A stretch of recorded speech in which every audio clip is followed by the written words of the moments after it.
Welcome, everyone. Thanks for joining us this evening. My name is Bryn Durgan, and I'm Director of Programming here at Bookstore One. And I know some of you have been to plenty of programs here before, but for those of you who it might be your first time, thank you so much for coming. And we do author events like you'll see tonight, but we also do writing workshops and book clubs and live radio theater. So if you haven't yet signed up for our newsletter, then I would make sure to get on that list. And I am with you tonight instead of Tommy John. She is not Tommy John. I am not Tommy John. Just to be clear. Sorry to shock you all. But yeah, he's unable to be here tonight at the last minute. So I am filling in. But we're so excited to have our guest. So let me introduce you to her. She was a reporter for Sports Illustrated, a correspondent for Time, and editor of Neiman Reports at Harvard University. Her books include On Our Own, Unmarried Motherhood in America, and Touching Home in China, In Search of Missing Girlhoods. She received the Yankee Quill Award and Mary Garber Pioneer Award, and was a Neiman Fellow and a Prudential Fellow at Columbia University's Graduate School of Journalism, and she lives in Cambridge, Massachusetts. She is the author of the book that you've got to get today, if you haven't already, Locker Room Talk. And let's welcome the brilliant Melissa Ludtke. I don't know about brilliant, but she's written her books. Thank you so much. Do you want to start out with sort of quizzing me, or do you want me to start out? I thought that I might actually just start out with sort of a little introductory reading in honor of Tommy John, who can't be with us. Because Tommy, the reason that I so wanted to do this event with him is really the pivotal role that he played in, I'll read it to you better than explaining it to you. But, understand that Tommy and I come from very different, I'd say both religious and political viewpoints. But we found common ground in the following way, and I don't actually use this phrase in my book, so I'll share it with you before I read this. He said to me that day when I first talked about the idea of going into the clubhouse, and the reason I was talking to him is he was the player rep. He was also a starting pitcher for the Dodgers in 1977, but he was the player rep. So it is to who I went to talk about my need to report in the clubhouse. I'll read more on it in a minute. But after I had spent the time with him, and he was an incredible patient listener and really took in what I was saying, he said, he says, I'd really feel very uncomfortable with you being, in the locker room with all of us. But he said, I think you absolutely have the right to be there. And I just thought that was absolutely the right tone. I mean, he was completely honest about his own thoughts on it. But after considering, my situation and the changing times, he just realized that the only right thing was for me to be there. Now, that wasn't a unilateral decision that he felt he could make. So this is actually how I start my book. So I might as well begin there, and then Bryn will sort of maybe offer me some questions as a reader and see where we go. So let's start here. In the fifth inning of the first game of the 1977 World Series, Major League Baseball Commissioner Bowie Kuhn deputized his second-in-command to tell me that the press pass giving me access to the team's locker rooms was useless. My press pass said I could be there when the male reporters were, but Kuhn, his deputy, informed me, had barred me from going into the Yankees and the Dodgers locker room. It didn't matter to him that both teams had told me that I could. A week or so earlier, the Yankees PR director had given me a clubhouse pass to use for the last 2 games of the season. And I'd reported inside that team's locker room then, and nobody had kicked me out, nor had any sports writer written about me being there. I'd also worked inside that locker room at the American League Championship Series, and again, nobody complained or tossed me out or wrote about me being where Kuhn decided I didn't belong. So with the Dodgers in New York for the World Series, I had thought I ought to give those players a heads up before the series began, since I might be working in their locker room. No one had told me to do this, but I knew that no woman covered that team. I did this as a courtesy since I didn't want to shock the ball players by walking in.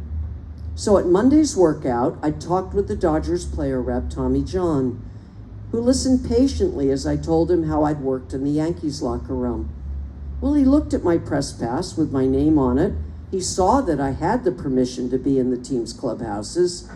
And then he asked me a few questions before telling me that he believed that I did have the right to be there. But my request was new for him and his teammates, so he wanted to talk this over with them. He told me they'd take a team vote and he'd tell me the result before Game 1 on Tuesday night.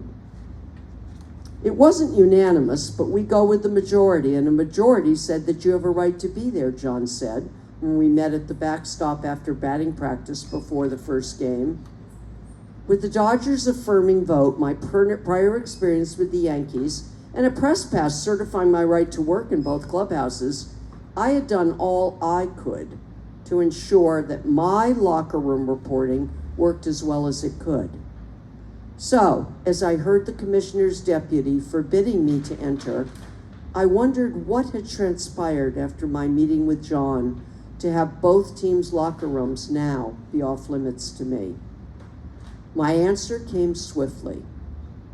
After Kuhn had learned about the Dodgers' vote, he decided that I would not be going inside. In applying his dictatorial power, Kuhn banned me from the locker rooms. And then, for good measure, he had his deputy inform me that I wouldn't be working in any team's locker room as long as he was commissioner. At 50, and only a few years into his job, he was young, and I imagined happy enough in his job to stick around for a while. Kuhn's reasoning boiled down to anatomy. Mine, above my bra line. The ball players, below their belts. That my press credential dangled from a string around my neck and came to rest on my breasts made all the difference. Midway through Game 1, Kuhn's media director told me I was to stay out of the locker rooms.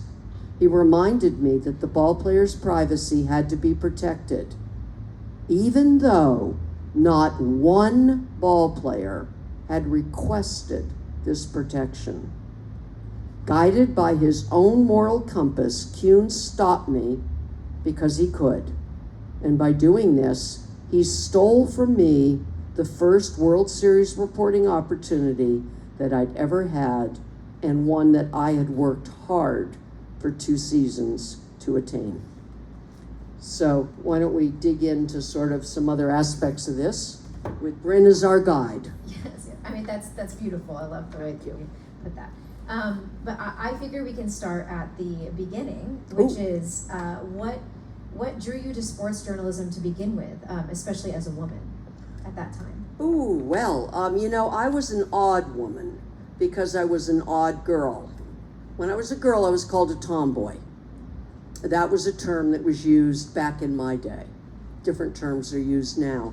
But that was a term for any girl who loved to play sports. And whenever a team opportunity was presented, you could count me on it. So I played every sport, and then I happened to have the good fortune of being born into a family with a mother who loved baseball, had learned to love it as the seatmate of her father at Fenway Park during her teenage years. And then a father who had come from the Midwest, from Iowa, where they don't have a baseball team in Iowa. They love football. And so even though his first 2 of 5 children were daughters, it made no difference. He would load us into the station wagon and off we would go on weekends to follow the University of Massachusetts football team, to go to Harvard or Holy Cross or BU or wherever, UConn, wherever they were playing, we were there. So I was that girl who not only played sports, but I actually knew with great confidence how to talk about sports like the boys did. And so when I had graduated from college, and I went to Wellesley College, a women's college, liberal arts college, and graduated with a degree in art history, sort of what I call the Mona Lisa degree, what happened is that I had worked in an art gallery and made a very clear decision that art galleries weren't for me, nor were museums, nor was graduate school. I was too eager to get out in the world. And so I had in the mind, back of my mind, I might like to do something in sports, but there were no professional women's sports leagues. There was really nothing that one could hang her cap on if one wanted to do that, perhaps with the exception of sports media. But I never really thought about that because aside from majoring in art history, I'd never worked on the school newspaper. We had no courses in journalism, no broadcast media, so I had nothing to commend it. I mean, a resume that consisted of waitress at Dunkin' Donuts. That was essentially how that resume read. That was not going to be a good start for advancing that career path until on one very windy day in August, I had just kind of whiled the summer away at my parents' house. They had 4 younger children, so they didn't really worry about me. I guess they figured she'll find a job somewhere. I mean, she did graduate from a good college. I guess we don't have to worry about that. But in fact, I was a little worried because I had yet to apply for one job. I was floundering. I didn't know what was going on. So I decided to go down for a walk to the pier. And that pier happened to be in the small village of Hyannisport, Massachusetts, which we shared with the Kennedy family. And I had grown up there since birth. My mother had grown up there since her birth. My grandparents had bought a house there in the 1920s, so it wasn't as though we were newcomers. We had been in this village for years, and everyone in the village knew everyone else. So I walked down to the pier. It was very windy, and I noticed that the sailboat that at that time Ethel Kennedy was skippering with a large number of people on board, which was always the case, way too many people for the boat. But they were having a little trouble on those windy days. So I kind of waded into the water and pushed the boat away, made her go with the wind the way it was. And as she sailed away, she kind of yelled over the transom, "Why don't you come over for dinner tonight, 6:30? And I said, okay. So I went over for dinner, and that night I sat across from Frank Gifford. Do I have to tell anyone in this room who Frank Gifford was? No? That's a relief. When I talk with classes at journalism schools today, I have to explain that he wasn't just Kathy Lee Gifford's husband, okay? That's where they start, and I have to sort of fill in. Maybe explain it for the people who are watching this on video. All right. Yes. Okay, Frank Gifford was the matinee idol football player for the New York Giants. Matinee idol enough that when his football career was over, he became a broadcaster with ABC Sports, which was the ascending sports network of the day. He was both on the broadcast team for the 1972 Munich Olympics the year before, and then he was made one of the trio with Dandy Don Meredith, Howard Cosell, and Frank Gifford when that ABC started the outrageous idea that football was entertainment and decided to show it on Monday night. I mean, this was a new idea. For those who are used to Monday Night Football, it was a new idea. And so they were the first trio. So Frank Gifford was very well known, and I certainly knew who he was when I looked across the table. It was a very long table, and there he was across from me. So it was just natural for me to talk sports with him through the entire dinner. Other people occasionally kind of, tuned in and joined in. But at the end of dinner, as we walked away, it was announced that we were going to have dessert and coffee in the other room. So we walked together over, and he looked at me and he said, for a girl, you know a lot about sports. And I thought, that's a great compliment, wonderful. But it was mostly that he followed it up by saying, when you come to New York, I will introduce you to all the people who run ABC Sports. Who's not going to take him up on that offer? The idea of when I come to New York, I'd never been to New York on my own. I'd gone to the Bronx Zoo. That does not count as New York. So I went to Manhattan, drove to Manhattan. He was waiting for me, introduced me to all the guys in the suits with the beautiful windows, with the whole view of Manhattan vista around them and everything. And then, as he had to leave to go back to his job doing the local broadcast, we passed a room, no windows. And in that room sat the only woman sports producer there. Her name was Ellie Rieger.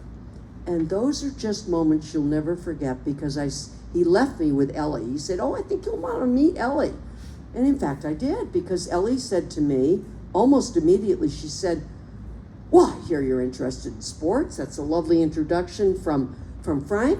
She said, so why don't you just hang out with us for the next couple days? She said, I'm producing a special on women in sports. Well, why would she be doing a special on women in sports? Well, she'd be doing it because Title IX had passed, the year before. And what had happened just a week earlier? Billie Jean King had beaten Bobby Riggs in the Battle of the Sexes. 90 million people watched. ABC TV Sports did that broadcast globally. So now it was Ellie's time to produce a special on women in sports. So I took her up on her offer. We went to this little studio that was up in the West 50s somewhere. And the second day that I'm in this little studio, up the stairs come footsteps. And when this person arrived and walked into the studio, it was Billie Jean King. And I said, this is it. Enough signals. I've gotten the signal, okay? This is what I meant to do. And so I moved to New York in January of 1974. I graduated in June of 73. I moved in with one of the women I met who was a production assistant for Ellie, and she had the keys to the kingdom, and it was that she got the list every month, beginning of every month, mimeographed. Remember the old mimeograph? Or, maybe Xerox sheets stapled together, and it had on it every single show that ABC Sports was doing. And every single taping and sort of audio layover thing that they were doing in the studios. So I had to support myself, so I worked as a secretary at Harper's Bazaar. And in the evenings, I would go over to the studios where the talent came in to do the audio layovers. And pretty soon, the directors and producers just thought I worked for them. I was just there every night. So they started doing things like on a Sunday night, I'll never forget, Howard Cosell was due in to do an audio layover. And they said, oh my God, Howard's gonna be here in a half hour. Melissa, could you go out to the bar? It's right on the corner there. He needs 2 dry martinis, with this or that. I'm like, it's not easy to get 2 martinis poured and carry them out of a bar on a Sunday night. Anyway, so those were the kind of things I did. And I was networking. I didn't know what I was doing, but I was networking. And pretty soon a producer found me and said, I know the person who interviews people at Sports Illustrated for those entry-level jobs. Would you like an introduction? I knew enough to keep saying yes. Just yes, yes. And so I went over. He interviewed me. I thought we had a great time. I had a great time. But, my resume was a problem. Because everyone who had ever been a college sports editor, everyone who had ever covered sports for their college newspaper, had clip files like this, also thought that would be a great job to have. So he rejected me, sent a letter. Okay, long story short, I went out on a number of different gopher assignments, paid $25 a day. Like I went to the US Open, the golf tournament. It was in Mamaroneck. So I went up and worked for 4 days. I earned $100, but here's what happened. They knew me so well, they put me in the 18th hole broadcast tower with Henry Longhurst. So I went to the golf shop and I bought a postcard of Mamaroneck, the golf course. And you know who I sent it to? I sent it to the guy who rejected me. I said, hey, I'm up in the 18th hole broadcast booth with Henry Longhurst working out here at the US Open. Good to see you. Hope to see you again. Melissa, sent it off to him. And I would do that at every event that I went to that summer. I'd send him a postcard. And I wasn't lying. I was there. But the fact that I was bringing Henry a cup of coffee or tea, I was an Englishman, that was fine. But I was there. I was there. So eventually, and we're going to end this story here, in August, late August, one of his fact-checking women, because that's what mostly women did at Time Inc., they mostly fact-checked men's stories, and that's what I would do if I got this job. One of them left because World Tennis Magazine thought she was good enough that she could be their editor. That was the caliber of women who were fact-checking stories then at Sports Illustrated. So he needed a replacement. And I think he looked over on his desk and saw these postcards and this little resume and thought, how the hell does this still here? And so he called me. I came back in, we did a great another conversation. I liked him, he liked me evidently, and he hired me. That is what I call my magical carpet ride to Sports Illustrated magazine. I mean, it was very unlikely that I would end up there. By all accounts, I shouldn't have ended up there, but I did. Especially because of, as you've been mentioning, the gender divide. So I'm Yes. wondering, I think all of us are wondering, how it felt to be a pioneer in this, very male-dominated space. And if you can maybe share with us, like a particular moment where you really felt, that pioneership extra acutely. Well, I wasn't a pioneer for a number of years with Sports Illustrated because I was just one of many women who were at the lower end of the editorial ladder. Now, Time Inc. had been sued by its women because of a pattern of gender discrimination that ended up putting women who went to the same colleges as the men did, came out with the same degrees, putting them at the fact-checking level, and the men often came in as writers. So that was documented, first by Newsweek and then by Time Inc., a number of other media publications. So that was happening as an underlay. So I felt like part of the gang when I was at Sports Illustrated for a number of years. I'd say that the title of pioneer never occurred to me, frankly. I always wanted to cover baseball because it was the sport I loved the best. I always knew it would be very challenging to get there. So I did the grunt work that was necessary to kind of show people, not tell people, but show people that I wanted this job. And so when Stephanie Salter, who had been that second baseball reporter, junior baseball reporter on the team, our baseball team, when she left in end of 1975 into 76 to go out as another one of the one woman, we only need one woman, we won't be discriminating, we won't be charged with gender discrimination. They all wanted one, and a lot of them they took from SI. So she left, and I got made the baseball reporter starting in the end of 1976 season. And so, the end of 75. So 76 becomes my journalism learning how to cover baseball. I didn't know how to cover baseball, but because I was officially the beat reporter, I had passes to every stadium in the country. So I could go, and I could go everywhere but the clubhouse. But you were the one woman. I was the one woman. So how did it feel to be that one woman? I don't know. There's a divide.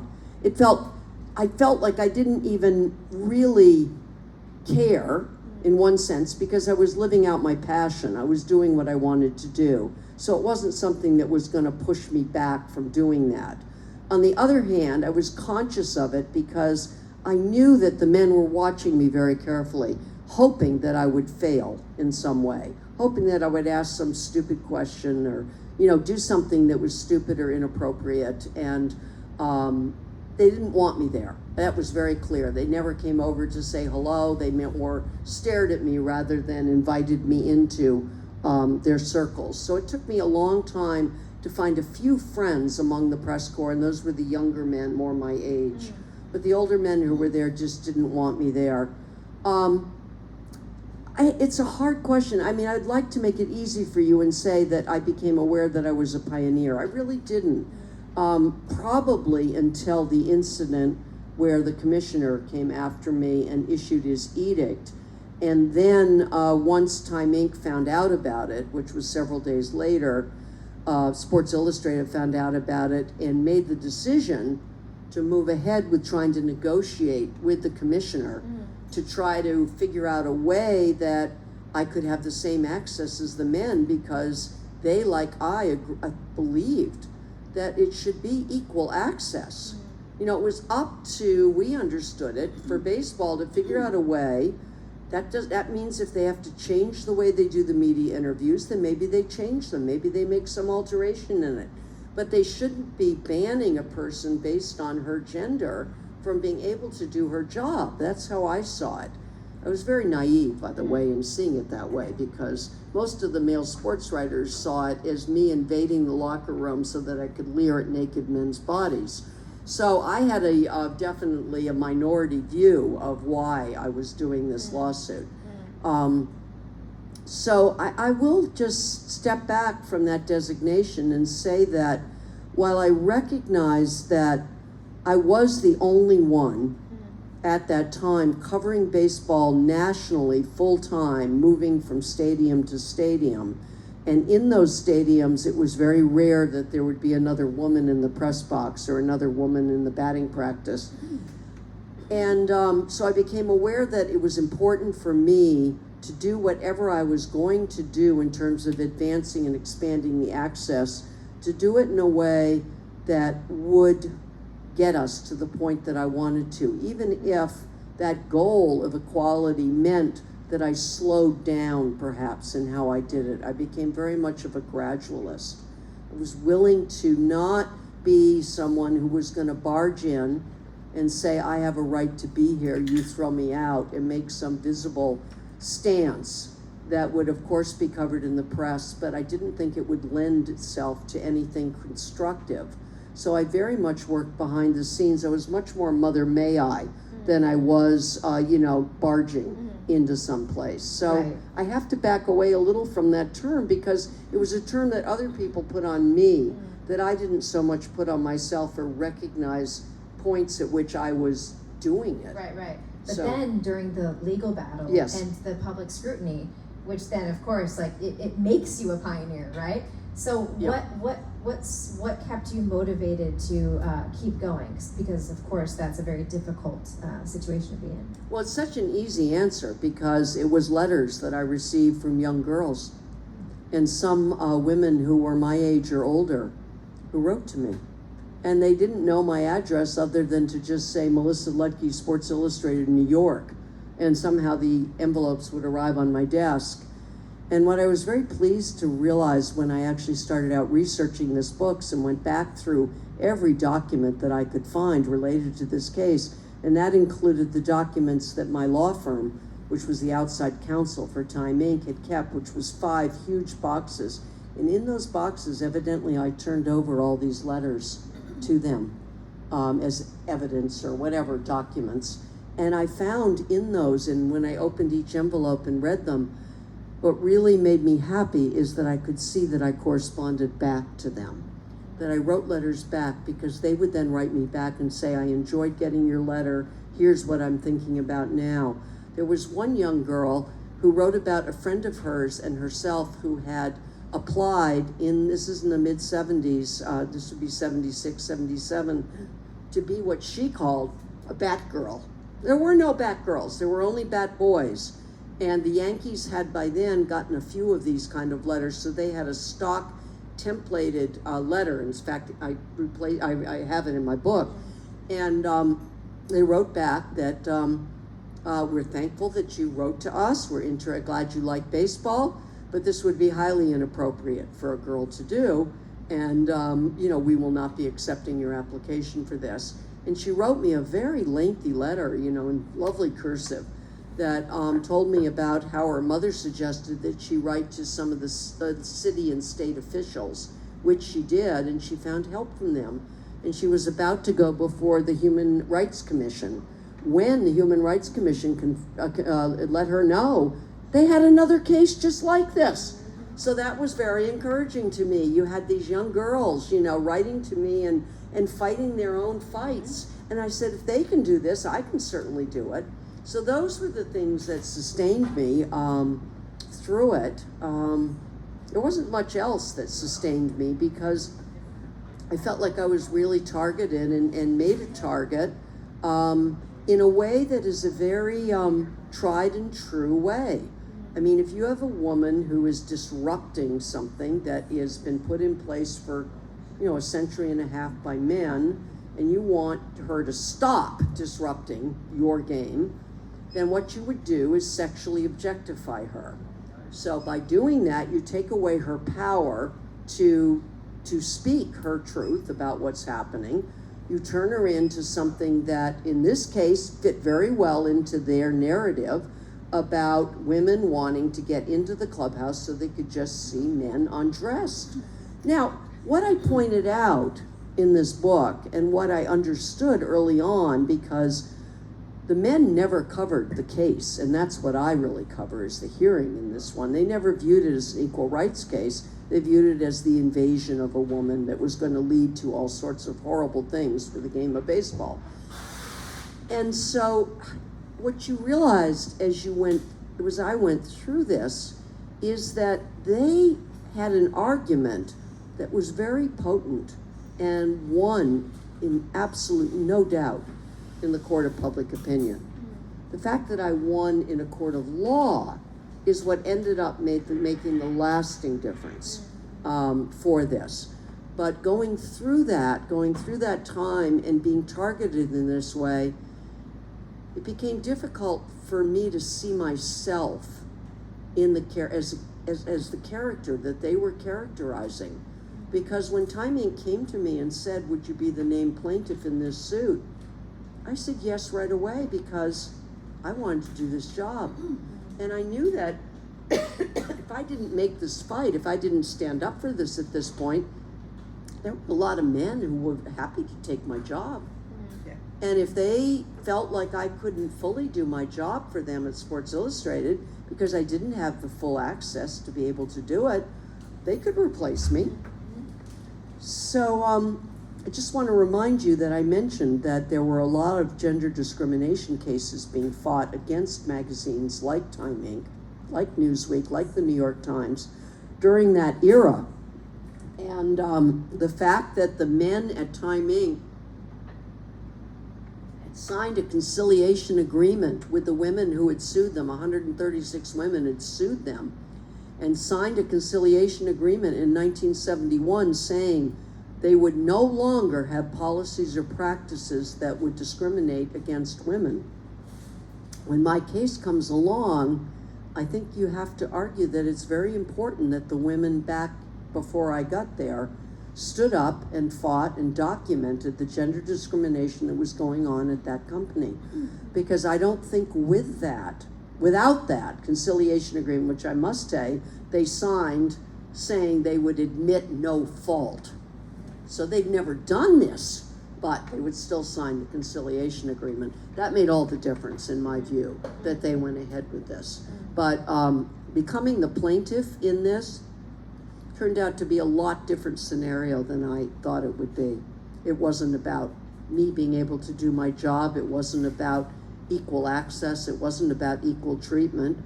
It was about who I was as a woman and what they wrote about me. You know, I'm just gonna take a moment to read you from, I carry this with me because this often comes up. This is a gentleman in Detroit who never spoke to me. He evidently only observed me very closely when I was sent out to Detroit to do a story on Mark Fidrich, who was, if any people remember, he was the bird. You know, he would act like a bird on the mound, and he was a very successful pitcher with the Detroit Tigers. And so after I left town, he wrote this story about me, which was actually published. No editor took out anything he wrote, which you'll see in a moment why I find this amazing. But it is, it says, "Hell hath no fury" at the top of it. And then it says, "Gal throws baseball a curve," which is a very typical headline because sex and baseball puns made for very good headlines. Headline writers had a great time. So let me just read this to you because I think it speaks very broadly to sort of the coverage that I received. She said, he writes, Doug Bradford, he's a staff writer. He says, "Well, I don't know just when it was that I began to fear women in general, and Melissa Ludtke in particular. But I think it was the day that she sat rather cozily on the Tigers bench and wiggled her little finger at Mark the Bird Fidrich. Well, the bird zipped into the dugout like a homing pigeon, and there just wasn't enough he could tell Miss Ludtke, who cooed one question after another at him. Now, this occurred on a day when Fidrich was playing hard to get with the gentlemen of the press, as has been his wont on occasion ever since he found out that the nation adored him. Miss Ludtke, who is a top flight writer for Sports Illustrated, also sashayed. Now, I have never sashayed in my life. Kathy, who's known me for 55 years, will confirm I have never sashayed in my life. Okay, also sashayed around some of the other tigers, asking pertinent little questions. Now, here's the paragraph that I would have thought an editor might have not gone ahead with, even if the writer was inclined to write it. The answers were woven into a fine story, I'm sure, but I can only wonder if the highly reputable Melissa accepted any of the various invitations, mostly for drinking and carousing from the tigers. So what had been mostly implicit about my character and my morality was made explicit in this story, and this is not the only one, but it is one of the ones I carry near and dear to me since I love it so much. But it really does give you a sense of what the coverage was about me. And people, I think it was you, Peter, who was asking about the players, and maybe you, Adina, about the players and whether the players got used to this afterwards. And I said, well, the players were fine. Mostly, I mean, there were incidents, and there still are incidents of sexual harassment and sexual abuse, even though we didn't know those terms at the time. We just knew something was happening. And the sports writers were a whole lot worse than the players were. The players, after all, took the vote and said she has the right to be there. The Yankees opened their clubhouse. They were fine. They didn't throw me out. It wasn't the players. It was the sports writers who wrote things like this about me constantly. And then there were the mocking of me in TV. Well, the cartoonists had a field day. First of all, they gave me gigantic breasts, and I did not have gigantic breasts, but they wanted to make me very buxom, and always the players were looking like they were in fear. There was a cartoon where the woman reporter, supposedly me, had a pencil, a huge pencil with a very sharp point, which she had like this, as though she was going to go like this to the players, and they were hiding behind a bench that covered, their midriffs. So the cartoonists had a great day, but I think, no one had more fun, I think, than Saturday Night Live, which was just in its infancy at that point. And in February, right after my case was filed, they had a sports guest that night as the host of it.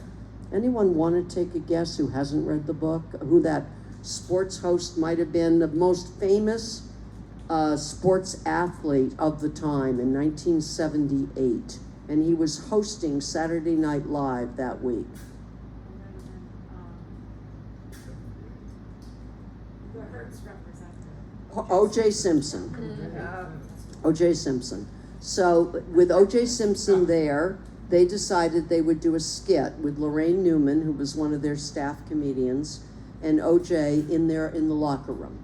And so that was, if you want to see cringeworthy puns about women, sex, locker rooms, and nakedness, go no further than Saturday Night Live in February of 1978. But if you wanted to go further, you could go to Johnny Carson and the Tonight Show, where Johnny Carson and Betty White did a comedy act in the locker room, which ends with Betty White wrapping her torso in a towel and getting into the shower with Johnny Carson.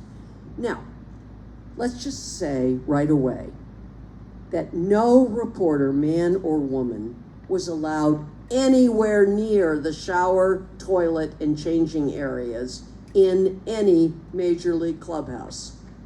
So if I could go back to my office and thumb through the pages of the magazine and find all the automobile and cigarette ads, among them, I might be very likely to find an ad for jockey underwear. And in that jockey underwear would probably be Baltimore Oriole pitcher Jim Palmer. So if I could see Jim Palmer in jockey underwear in my magazine, why couldn't he put on a pair of underpants after he showered If he wanted just underpants, come out to the locker room. He could put on anything he wanted. But instead, it was said that I would change forever the fundamental traditions of baseball were I allowed to be in that locker room, because after all, the men cherish the ability to walk among each other as comrades in nakedness. So that was sort of the theory of baseball. And it was presented, by the way, in the hearing.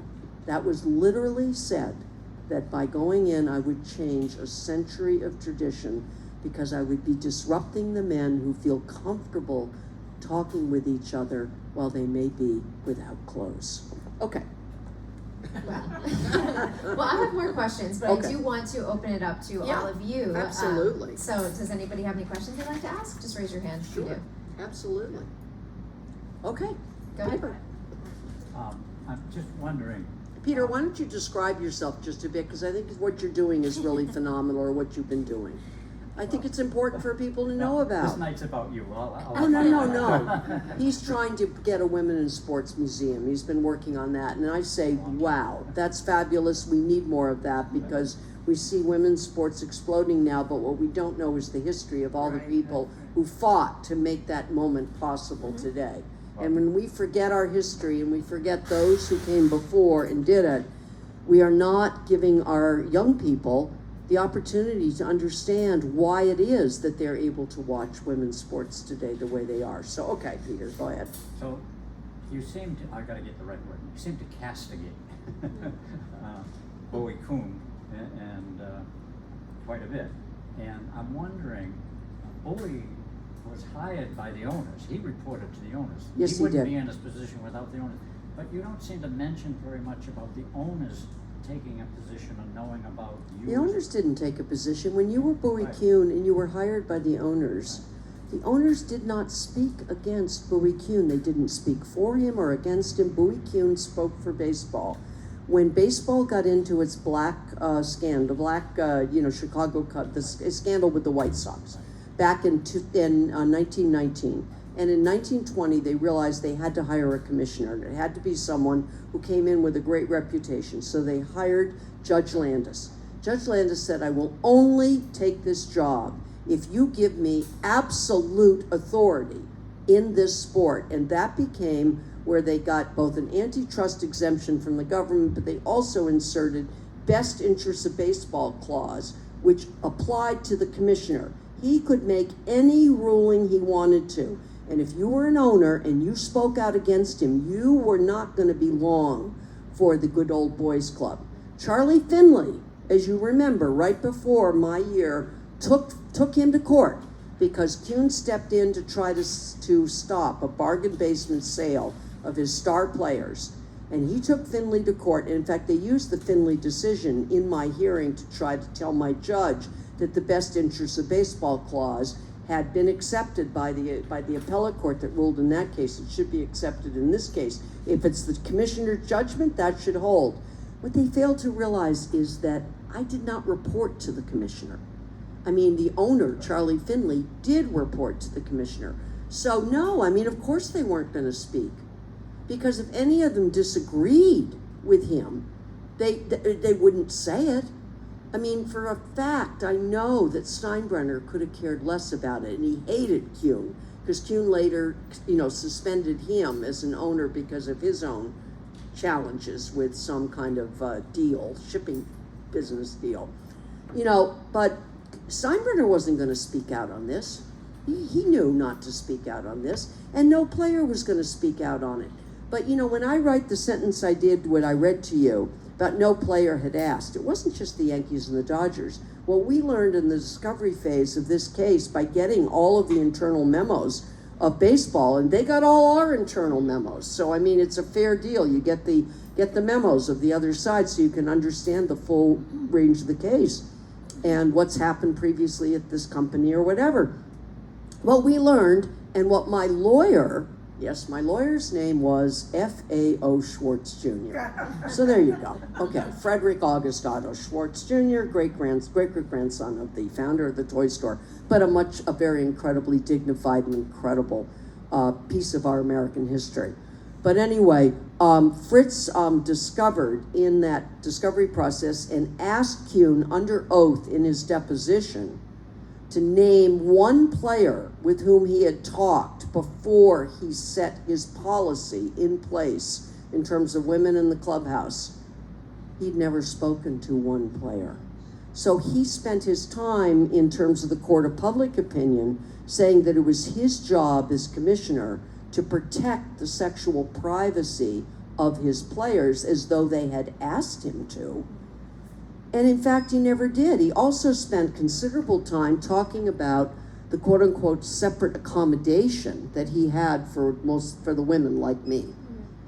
Well, one of the problems with that, even if he'd had a separate accommodation, and he didn't, because in 2 years of covering baseball, no PR person ever said to me, would you like to avail yourself of our separate accommodation that we have for you? Never existed.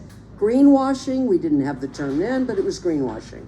So, but Kuhn, even if he'd had a wonderful place with a Barca lounge and I could have, reclined back and the player comes in and I would ask questions and then the next player, it still would not have met the qualifications of the decision in Brown versus Board of Education in 1954 that told all of us that separate is not equal.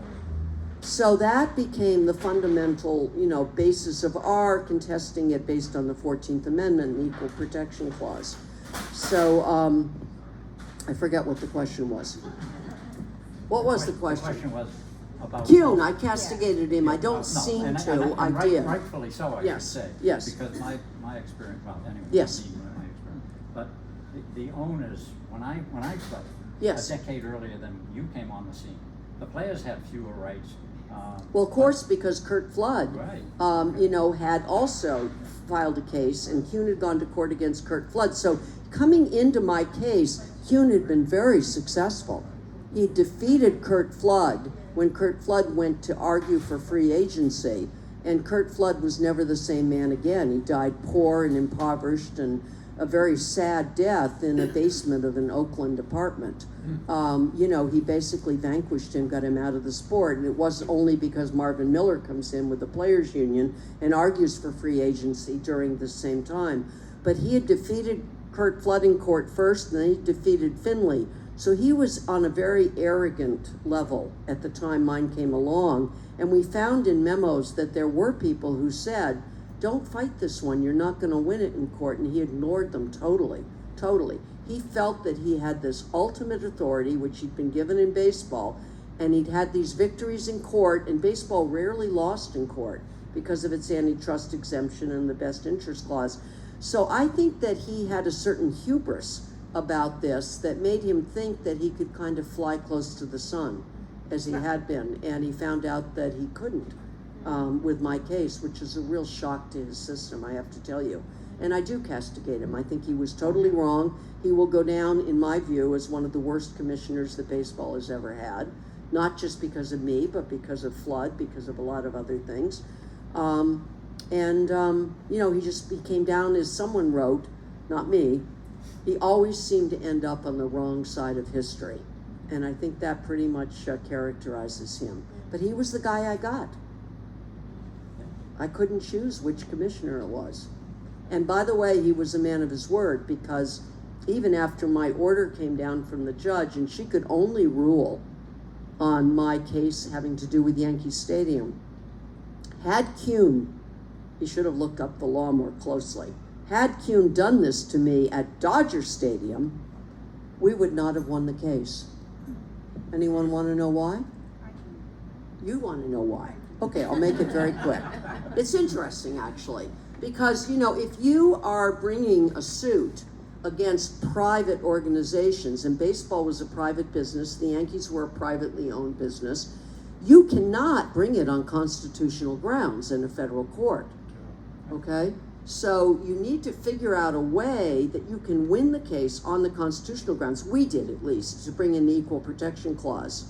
So in order to do that, Fritz, as he told me to call him, Fritz went back to a case that was that was heard by the Supreme Court in 1961. The decision came down. It was a case called Burton v. Wilmington Parking Authority.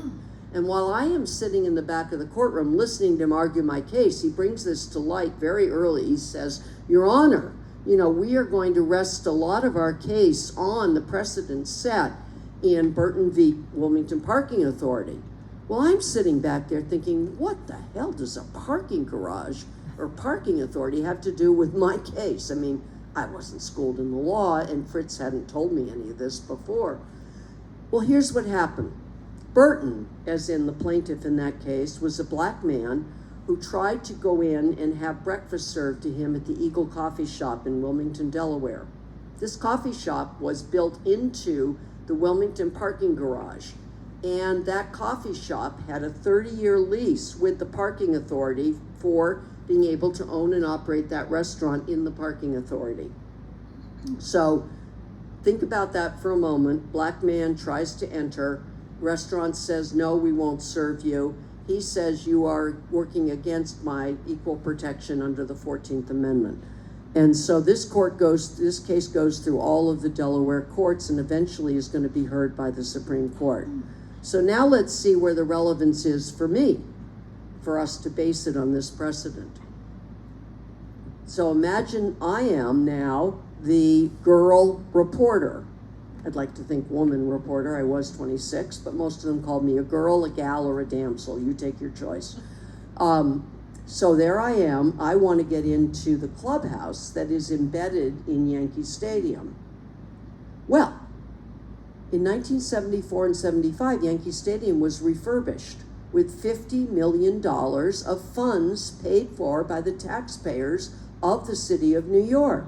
And after that refurbishment happened, there was a, coincidentally, 30-year lease made with the Yankees that would have the Yankees begin to repay some of that money based on the revenue of who came into the stands, etc.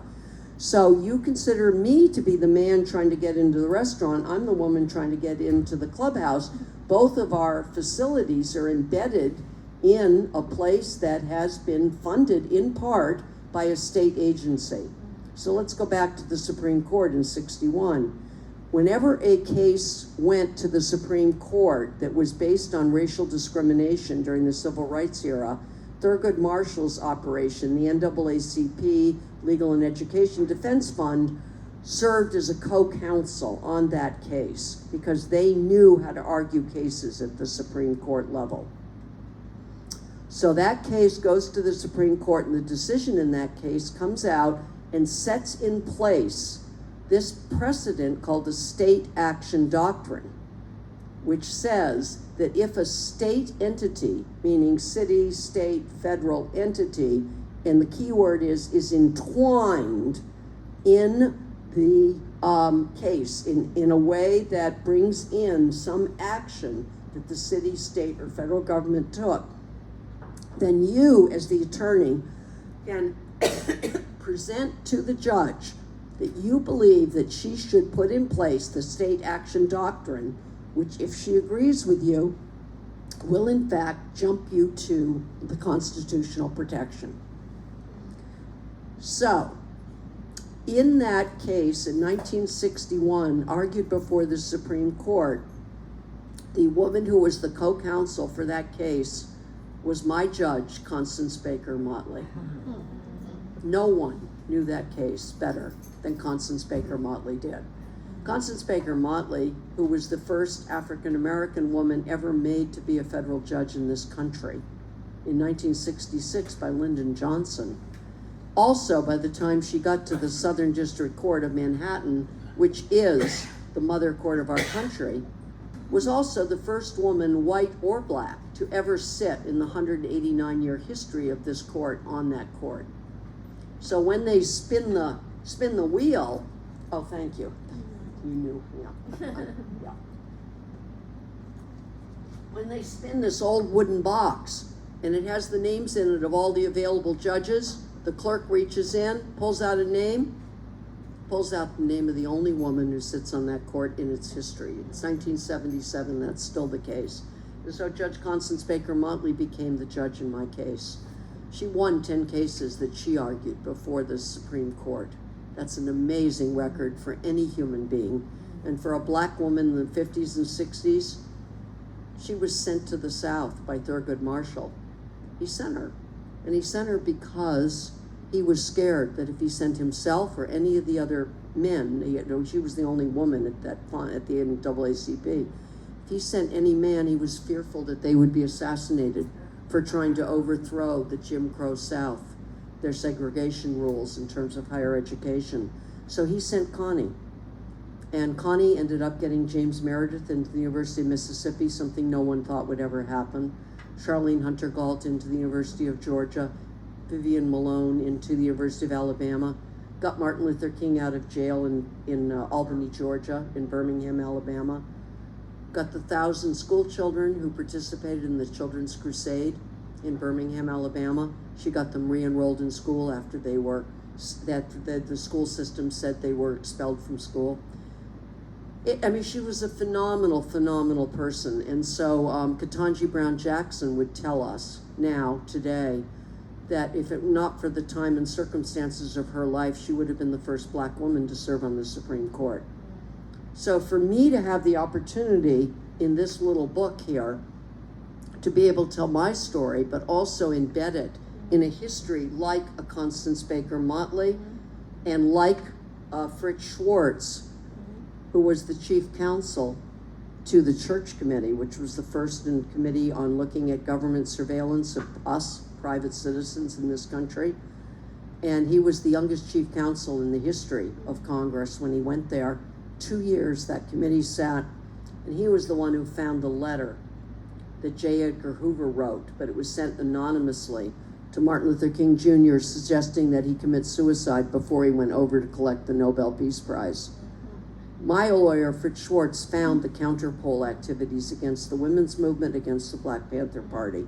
It was a phenomenal man. So I'm able, through my story, because he's a character who walks across what I call my stage, I'm able to tell that history. I'm able to tell the history of the civil rights movement and why the precedents set there played out in gender cases like mine. And mine was the first gender case that she had ever gotten as a judge, that she placed an order on and had to resolve with an order.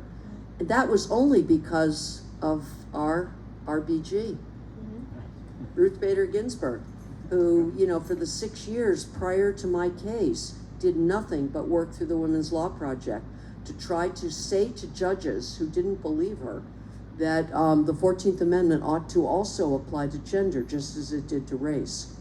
And when she first took the cases to the Supreme Court, the justices laughed at her. There's records showing. They laughed at her. They're like, are you kidding me? So she outsmarted them by bringing male plaintiffs. And suddenly, they weren't laughing because they realized that male plaintiffs could also be discriminated against. So pretty soon they started saying, you're right. And it was in 1976 that a Supreme Court decision that she brought to them raised the judicial scrutiny for gender up to intermediate scrutiny. Not the highest with race, but intermediate scrutiny.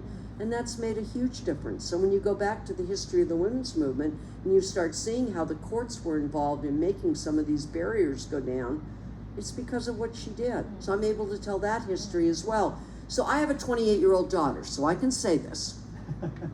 Young women do not know this history. Okay? Which is why they need to buy your book. Well, it'd be good for them to buy it, but it is why that I spend a good, at least one session, maybe 2 sessions every week zooming into classes around this country. I don't charge a fee, I just do it. I tell my story so that people in those classes will begin to know this history. It is incredible how many other stories your story touches.